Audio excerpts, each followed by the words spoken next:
and welcome back to my channel. My name is Deni. If you're brand new, thank you for stopping in. If you're an oldie but goodie, welcome back. Today we have some Sunday swatches. Yes, we're back at it again. So for today, I'm going to be swatching a palette from Hank & Henry. It's the Sweet Tooth palette, and it looks super cute. I got this through a boxy offer for like $6, and that's amazing because it retails for $23 on the website. So if you're not familiar with Hank & Henry, this is one of their palettes, and it comes with the little sleeve. This is what the palette looks like itself, same as the sleeve. This brand is cruelty-free, vegan, gluten-free, and this palette currently has a shelf life of 12 months. It is made in the PRC, which is China, for those who didn't know, and also it contains talc, mica, and I don't see that it has any carmine in it, but I would double check on that if you do have allergies. But from what I can tell, I do not see it in this particular palette. So when you open this palette up, it is a very cute palette. It does have a mirror. It does come with this little sheet protector. I feel like they all do. It bends all the way back. And like I mentioned, I did use this because I did the current look that I have on my eyes, which for some reason I'm sweating right here, and I make a little gap for some reason. But this is what I use. I currently use the Icing shade right in the middle right there. I use the All Sugar on the top for my pink. I ended up using mint tea for my inner corner, which is probably fading at this moment. Blueberries, which is down here for the crease, and then purple for the actual outer corner. So I am gonna swatch this for you guys because I think it's super cute. I know how those shades perform, but I don't know how the other ones perform, and I do have some opinions, which I will let you know later on after I swatch everything. All right, so we're gonna start with that top row, and we're gonna start with the color Icing, All Sugar, and Mint Tea. So these are those shades on my fingertips. The thing that I will say is that the shimmers are way better than the mattes, just because of the performance that I experience. And I am doing it from my hand all the way down. This is my new method right now. All right, the next set of colors are Jelly Bean, Buttercup, and then Cupcake. I don't know if I'm saying that correctly.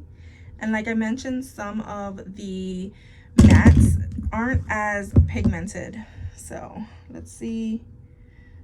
This one seems to be pigmented.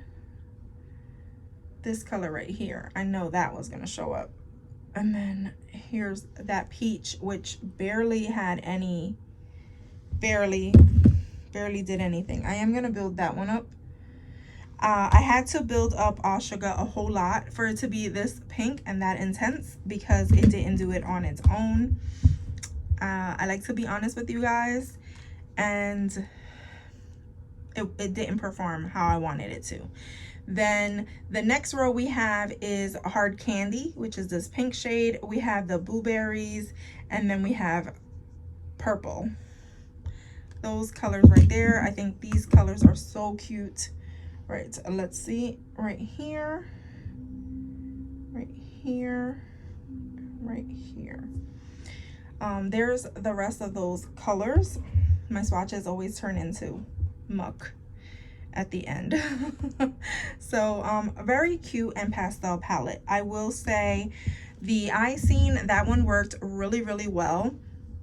The All Sugar needed to be built up. The Mint Tea had a lot of pigment on its own, but it's a shimmer. The blueberries, I had to build up a couple of times because it kept fading. And then the purple, that one actually performed really well on the eyes. So the mattes I felt were not that great, but then again, I didn't use all of the mattes. I used the very pale shade mattes, and they weren't as good as I expected. Do I recommend this palette? I feel like there's a lot of other palettes that have more pigment payoff for the price that I paid, which was the $6. I think great value. I think, yes, I can I can work with it. But if I was paying the $23, I would say no. I would say it's not worth it, and I wouldn't recommend this to other people unless you really like to build up colors or use a white base before you use any of the shades. I used my P. Louise base and it was still really hard for it to perform. My P. Louise base is usually what I use with all of my eyeshadows, and it's really nice and buildable. Like, you can put things on it and it usually stays on there, but it didn't for this, and it was a sad fail on that attempt. So there you have it. Those were my opinions on this. It is a really pretty palette and I will continue using it, but I don't recommend you spend the money if it's something that you can get other. I feel like there's a bunch of other brands that you can get a lot more pigment from. ColourPop, very affordable, beautiful palettes. They have some similar colors. I would also say Glamlight Cosmetics has some really beautiful palettes, awesome pigment payoff, and I would say absolutely any of their palettes are great, and go ahead and get those if you want to get pastel colors. And I know that they have a pastel palette currently coming out, so yeah, those are my opinions. If you enjoyed seeing me swatch this palette, please go ahead and give me a thumbs up. Go ahead and subscribe if you haven't done so already, and become a member of my GonzFam. As always, from my house to yours. Love ya.